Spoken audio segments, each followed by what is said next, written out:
আকস্মিকভাবে 5% ভ্যাট হঠাৎ করে 15% বাড়িয়ে ফেললো এনবিআর এবং এনবিআর এই কর্মকাণ্ডের মাধ্যমে বাংলাদেশের আপামর জনসাধারণ যারা প্রয়োজনের তাগিদে বাড়ির বাইরে খাবার গ্রহণ করেন মূলত এই ট্যাক্সটা তাদের উপরেই যাবে। বাংলাদেশ রেস্তোরাঁ মালিক সমিতি বগুড়া জেলা শাখার সভাপতি হিসাবে এবং আপনারা জানেন যে আমি দীর্ঘ সময় প্রায় 12 বছর একটানা কেন্দ্রীয় মহাসচিব ছিলাম। কেন্দ্রীয় কমিটির পক্ষে এবং স্থানীয় কমিটির পক্ষে আমি আপনাদেরকে স্বাগত জানাচ্ছি। প্রিয় ভাইরা, আমরা আজকে মূলত শুধু আমাদের বক্তব্য আপনাদের মাধ্যমে উপস্থাপন করার জন্য আপনাদেরকে আসতে বলি নাই।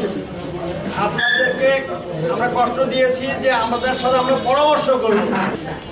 এই যে আকস্মিকভাবে 5% ভ্যাট হঠাৎ করে 15% বাড়িয়ে ফেললো এনবিআর এবং এনবিআর এই কর্মকাণ্ডের মাধ্যমে বাংলাদেশের আপামর জনসাধারণ যারা প্রয়োজনের তাগিদে বাড়ির বাইরে খাবার গ্রহণ করেন মূলত এই ট্যাক্সটা তাদের উপরেই যাবে। আমরা তো আদায়কারী, কাস্টম বা এনবিআর যেমন উত্তোলনকারী আদায়কারী, আমরাও কিন্তু আদায়কারী। আমরা সরাসরি গ্রাহকের কাছ থেকে আদায় করি আর আমাদের কাছ থেকে কাস্টমস বা জাতীয় রাজস্ব বোর্ড আহরণ করেন। তো সেই হিসাবে আমরা আদায়কারী, আমার উপর তো ট্যাক্সটা আসবে না। কিন্তু আমরা জানি, আমরা যারা মাঠ পর্যায়ে আপনাদের সাথে এই সেবার ব্যবসা চালাই, আপনাদেরকে সেবা দিয়ে থাকি বা সাধারণ মানুষকে সেবা দিয়ে থাকি, আমাদের জন্য খুবই বিব্রতকর অবস্থা। এমনি ক্রমাগত দ্রব্যমূল্যের ঊর্ধ্বগতির কারণে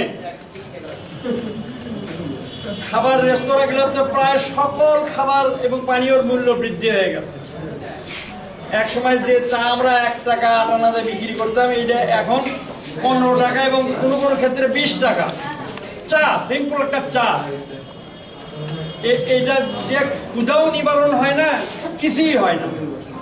তো সেখানে যদি একটা মানুষের দুপুরবেলায় খাবার গ্রহণের প্রয়োজন হয়, আমি যখন রেস্তোরাঁতে ক্যাশে বসি, আপনাদের সাথে অফ দ্য রেকর্ড শেয়ার করি, তখন যেসব লোকজনদেরকে লাঞ্চ করতে আমরা দেখতাম, বউ বাচ্চা নিয়ে বা বন্ধু বান্ধব নিয়ে বা আত্মীয় স্বজন নিয়ে এসে লাঞ্চ করতো, তারা এখন কেউ সিঙ্গারা খেয়ে মুখটা মুছে উঠে যায়। এটা হচ্ছে আমাদের বাস্তবতা। সরকারি হিসাবেই বলতেছে 13 থেকে 30% খাদ্যদ্রব্যের মূল্য বৃদ্ধি আছে, এই রেডি টু ইট ফুড যেটা আমরা আপনাদেরকে সাপ্লাই করি। সরকার যদি বলে 30% বাড়ছে, তাহলে আপনারা বোঝেন কত পার্সেন্ট এটা বাড়ছে। সেই দিক থেকে বিবেচনা করলে মরার উপর খাড়ার ঘা, মানে যেখানে দ্রব্যমূল্যের ক্রমাগত ঊর্ধ্বগতি, এর উপরে যদি ভ্যাটের পার্সেন্টেজ 5 থেকে 15 হয়, অথবা সাপ্লিমেন্ট ট্যাক্স এসডি আবার আরোপিত হয়, তাহলে সাধারণ মানুষ কোথায় যাবে, কোথায় খাবে? রাস্তাতে খেতে গেলেও তো খেতে পারবে না, কারণ সেখানে স্বাস্থ্যগত ঝুঁকির প্রশ্ন আছে। আমাদের মতো রেস্তোরাঁতে যারা আমরা মোটামুটি মানসম্পন্ন খাবার দিয়ে থাকি, আমাদের রেস্তোরাঁতে তো খেতে পারবে না, তবে অ্যাফোর্ডনেস আস্তে আস্তে হারিয়ে যাচ্ছে। এই জন্য আমরা কেন্দ্রীয়ভাবে সরকারের কাছে একটা স্মারকলিপি দিয়েছি প্রধান উপদেষ্টা বরাবর, যেটা হয়তো ফর্মালি কালকে আমরা প্রডিউস করব ঢাকায় জাতীয় প্রেস ক্লাবে। তো আমি তার কপিটা নিচ্ছি। এটা কপি নেওয়ার আর একটা কারণ হচ্ছে, মূলত আজকের মত বিনিময়, কিন্তু টাইপিংয়ের সময়, ছাপার সময় এটা স্মারকলিপি পেশও ছাপায় ফেলছে। মানে এটা কিন্তু কালকের প্রোগ্রাম, মানববন্ধন ও স্মারকলিপি পেশ 11টা। ওই 11টার শীতের দিন যা হয় আর কি, ঘন্টাখানিক পিছিয়ে। তো আমাদের আপনাদের কাছে আমাদের দুঃখের কথা আলোচনা, বিশেষভাবে আলোচনা করার দরকার নেই, কারণ আপনারা সংবাদপত্রে কাজ করেন, আমাদের চেয়েও বেশি জনগণের কাছে আপনাদেরকে থাকতে হয়। প্রতি মুহূর্তে জনগণের নার্ভ নিয়ে আপনারা কাজ করেন, সেটাই সংবাদ প্রকাশ করেন। যে প্রধান উপদেষ্টা, আমরা তাকে বলি যে সারা বিশ্বের যে কয়েকজন অতি সেলিব্রিটি মানুষ আছে তার মধ্যে একজন ডক্টর ইউনূস, এবং উনি কাজ করতেন দারিদ্র্য বিমোচনের উপরে, পভার্টি রিডিউস করা যায় কিভাবে। উনি দারিদ্র্য বিমোচনের উপর কাজ করছেন, আর উনি সরকার প্রধান থাকা অবস্থায় ওনার এনবিআর পভার্টি বাড়ানোর জন্য পদক্ষেপ নিচ্ছে। এটা কতখানি হাস্যকর, এটা আপনাদের কাছে আমাদের প্রশ্ন। কাস্টমস 5%কে 15% বাড়ায় দিছে। ধরেন আজকে ছিল 5%, আগামীকালকে আমাকে 15% দিতে হবে, অথবা গতকালকে ছিল 5%, আজকে আমাকে 15% দিতে হবে। আমার কি ওভারনাইট এটার কি বিক্রয় পরিমাণ বেড়ে যাবে? হঠাৎ করে গতকাল রাত্রের থেকে আজকে কি 3 গুণ বাড়বে? বাড়বে না। কিন্তু কাস্টমসের বক্তব্য, আমাকে আমার যে গতকালকে যে ট্যাক্স দিছি আমাকে আজকে তার 3 গুণ দিতে হবে। এই বর্ধিত টাকাটা কোথায় পাবো? তাহলে আমাকে মূল্য বৃদ্ধি করতে হবে। জাতীয় রাজস্ব বোর্ডের চালাকিটা হচ্ছে মূল্য বৃদ্ধি করতে পারবে না। তাহলে কি করব? তাহলে আমরা আমাদেরকে ইনক্লুসিভ না রেখে এক্সক্লুসিভ করেন, অর্থাৎ আমি ট্যাক্স আদায় করবো সেটাই দিয়ে দেবো না, এক্সক্লুসিভও করতে পারবেন। অর্থাৎ আমার হাত পা বেঁধে আপনারা আমাকে করতায় ফেলে দিয়ে বললেন আপনি সাঁতরায় জীবন বাঁচায় ফেরত আসেন। ব্যবস্থা এরকম হলো না। আপনি আমার মূল্য বৃদ্ধি করতে দিবেন না, আপনি আমার ভ্যাট লিখতেও দিবেন না। 5% জায়গায় 15% দেন, আমি কাস্টমারকে বলবো ভাই সরকার 15% করছে, আপনাকে এখন 15% দিতে হবে, সেটাও করতে দিবেন না। তাহলে কি করবেন বলে আপনার ওই সমন্বয় করে নেন। তার মানে আমার গতকালকে যে টাকাটা খরচ ছিল, মানে এটাকে বলে ওভারহেড কস্টিং, মানে আমার ঘাড়ের উপরে যে খরচটা ছিল সেই খরচটা শুধু বাড়ায় নেবে, কিন্তু খরচের সংস্থান করতে হবে এটা জাতীয় রাজস্ব চিন্তাও করে না, এটা সম্পর্কে তাদের কোনো ধারণাও নেই।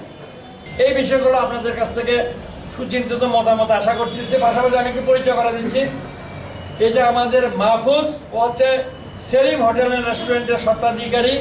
এটা বাবা শাহ কামিলিয়ার গোলাম রব্বানি, আলহাজ গোলাম রব্বানি। আর চন্দনকে তো সিনানের দরকার নেই, এশিয়া সুইটসের চন্দন নুরুল বাসার। আর এটা হচ্ছে আকবরিয়ার প্রতিনিধি, নাম বলুন। শাহ মোহাম্মদ আরাফাত। শাহ মোহাম্মদ আরাফাত। আকবরিয়ার মালিক হচ্ছে আমাদের সাধারণ সম্পাদক জেলায়। তো গতকালকে পর্যন্ত আমরা কর্মসূচি পালন করছি, কিন্তু দুর্ভাগ্যজনকভাবে রাত্রে তাকে ঢাকায় চলে যেতে হচ্ছে।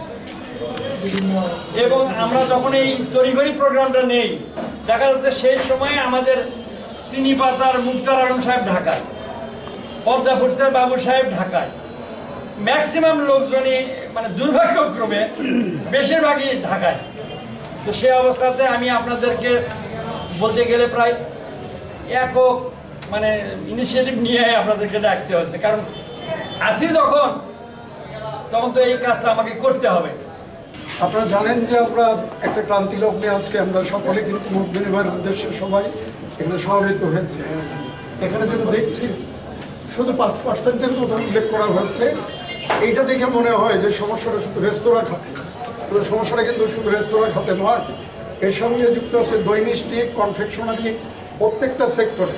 এখানে 5% উল্লেখ করেছে, এটা শুধুমাত্র রেস্তোরাঁ সেক্টরের সমস্যা। কিন্তু আমি এসেছি দই মিষ্টির প্রতিনিধি হিসেবে, আমি নিজেও রেস্তোরাঁ মালিক সমিতির জয়েন্ট সেক্রেটারি হিসেবে দীর্ঘদিন দায়িত্ব পালন করছি। তো আমি নিজেকে রেস্তোরাঁ বা দই মিষ্টির বা খাদ্য ব্যবসায়ের বাইরে নিজেকে কখনোই ভাবতে পারি না।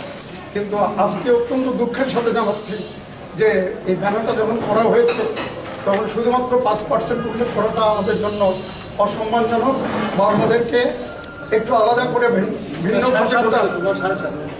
আমাদের 7.5, সেই 7.5টা কেন আসলো না, এটা আপনাদের মাধ্যমে আমাদের গোটা দেশের কাছে দাবি যে আমরা একসাথে চলি, একসাথে কাজ করি, একসাথে কাস্টমসে যাই, একসাথে আজকের মিটিংয়ে সমবেত হয়েছে, একসাথে মানববন্ধন করবো। আজকে শুধু রেস্তোরাঁকে নিয়ে যখন এই কথা ভাবা হচ্ছে, আমাদের দই মিষ্টির কথা চিন্তা করতে হবে, কনফেকশনারির কথা চিন্তা করতে হবে। কারণ আপনি যখন কাস্টমার হিসেবে আমারও কাছে আপনাকে যদি 15% ঢালে, তার মানে ওনাদের হয়েছে ট্রিপল, আমাদের হয়েছে ডাবল। আমরা 7.5 থেকে 15 হয়েছে। আলটিমেটলি আমাদের পণ্যেরও কিন্তু দামটা বেড়ে যাবে। কিন্তু আমার কাছে একটু আমি আপনাদের দৃষ্টি আকর্ষণ করব যে আমরা শুধু সমস্যার কথা বলবো না, আমাদের তরফ থেকে একটু সমাধানের রাস্তাও বের করা বা দিক নির্দেশনা দেওয়ার প্রয়োজন আছে। আমরাও দিব, ভুল থাকলে আপনারা বলবেন, আপনাদের কথা আমরা শুনবো, তখন একটা প্ল্যাটফর্মে আসতে পারবো। নাহলে শুধু গণ্ডগোল হবে, দেশ জুড়ে অরাজকতা হবে, গণ্ডগোল হবে। আমি মনে করি সরকার যে সিদ্ধান্ত নিয়েছেন 5% বা 7.5% থেকে 15%, এই যে বাড়ানো, এই বাড়ানোটার কোনো প্রয়োজন ছিল না। এর চেয়ে বেশি রেভিনিউ কালেক্ট হবে, এর চেয়ে বেশি আমি মনে করি এর চেয়ে বেশি রেভিনিউ কালেক্ট হবে, এর চেয়ে বেশি বেকার সমস্যারও সমাধান হয়ে যাবে। সেই সমাধান কিন্তু আমরা যদি একটু খোলা মন নিয়ে চিন্তা করি, একটু মানে আমরা যদি যে পথে আমরা হাঁটছি সবাই সেই রাস্তা থেকে বের হয়ে আসি, তাহলে কি করা দরকার? আমি মনে করি বারবার বলা হচ্ছে এনবিআর থেকে যে করের পরিধি বাড়ানোর জন্য, এখনও যারা এনরোল হয়নি তাদেরকে তালিকাভুক্ত করতে হবে। যেমন কাল না গত পরশু আমরা কাস্টমসে গেলাম, কাস্টমসে যাওয়ার পরে সেখান থেকে যে কাস্টম অফিসার একজন আমাকে বললেন এখানে টাচ অ্যান্ড দেয় 100% দেয় আদায় করে। আরও এরকম গ্রোসারি বা কাপড়ের ব্যবসায়ীদের রেফারেন্স টেনে আমাদেরকে বলা হচ্ছে যে 100% তারা ভ্যাট আদায় করছে, আপনারা কেন করেন? ভালো কথা, আমরা কেন করি না এই প্রশ্নটা তো আসাই হচ্ছে। তো আমরা তাদেরকে যখন বললাম উল্টা যে আপনি শুধু কাপড়ের এবং গ্রোসারির কথা বলছেন কেন, গ্রোসারির পার্সেন্টেজটা কত, কাপড়ের কত, তারপরে একটা ব্যাপার যেটা সেটা হচ্ছে আপনি গ্রোসারির এখানকার কথা বলছেন, কিন্তু প্রত্যেক বাজারে এগুলো তো গ্রোসারি, কোথায় ওখানে তো কোনো স্লিপই আমরা পাই না। উপরন্ত ওইখান থেকে স্লিপ না দেওয়ার কারণে আমাদের কাছ থেকে তারা তাদের ভ্যাটটা পর্যন্ত আদায় করতে চায়, এরকম একটা অবস্থা। এখন সমাধান যেটা আমি যেটা বললাম, 1 নম্বর সমাধান হচ্ছে করের পরিধিটাকে বাড়াইতে হবে, যারা এনরোল নয় তাদেরকে নিতে হবে। 2 নম্বর সমাধান হচ্ছে প্রত্যেকটা জায়গায় খাবারের দোকান, আমি কাস্টমসকে চ্যালেঞ্জ করেছিলাম পরশুদিন যে আপনি গ্রোসারি বাদ দেন, কাপড়ের ব্যবসায়ী বাদ দেন, আপনি একটা খাবারের ব্যবসায়ী দৃষ্টান্ত দেখান যে খাবারের ব্যবসায়ী 100% ভ্যাট আদায় করে। আমি গত 7 বছর যাবৎ সর্বোচ্চ ভ্যাটদাতা হিসেবে এককভাবে গোটা বাংলাদেশে পুরস্কার পাই। আসলে ওই পুরস্কারটা আমার না, আমরা আদায় করি বিধায় আমরা পাই। আপনারা বলেন একটা প্রতিষ্ঠানে 2000 কর্মচারী আর আমার কর্মচারী 125 জন, তাহলে কোন প্রতিষ্ঠানটা বড়? স্বাভাবিকভাবে একটা প্রশ্ন আসে, 2000 কর্মচারীর প্রতিষ্ঠান বড় না আমার প্রতিষ্ঠান বড়? এরকম অনেক প্রতিষ্ঠান আছে যারা সত্যিকার অর্থে যদি ভ্যাট আদায় করত তাহলে ভ্যাট বাড়ানোর প্রয়োজন হতো না। এই 5% আদায় করে কাস্টমস, যদি কাস্টমসের লোক নেয় প্রতিষ্ঠানে ভ্যাট আদায় করা, আমরা এই আজকে দই মিষ্টি এবং রেস্তোরাঁ মালিক সমিতির পক্ষ থেকে কাস্টমসকে বলবো, প্রধান উপদেষ্টার কাছে আহ্বান জানাতো, আপনারা করের পরিধি বাড়ান, আপনারা ভ্যাট যে স্ল্যাবে ছিল সেই স্ল্যাবে 100% আদায় করেন, তাহলে মধ্যস্বত্বভোগীও এখান থেকে সরে যাবে, বরং জনগণের সাধারণ জনগণ এখানে ক্ষতিগ্রস্ত হবে না। সাধারণ জনগণের ক্ষেত্রে আর দ্রব্যমূল্য বাড়বে না, সাধারণ জনগণ আগের রেটেই জিনিস পাবে। কিন্তু আজকে আপনি ভ্যাট বাড়াচ্ছেন, ভ্যাট বাড়াতে লাভ হচ্ছে না, দ্রব্যমূল্য বেড়ে যাচ্ছে কিন্তু আদায় হচ্ছে না। আদায় যদি না হয় আপনি ভ্যাট 40% করলেও কোনো লাভ হবে। তা আমার আহ্বান থাকবে, আপনারা আসছেন, আমাদের সবার দিক বিবেচনা করে ভ্যাট না বাড়িয়ে করের পরিধি বাড়ান, ভ্যাট আদায়ের সঠিক লক্ষ্যমাত্রা সঠিকভাবে আদায় করেন, এই সব সমস্যার সমাধান হয়ে যাবে। ধন্যবাদ।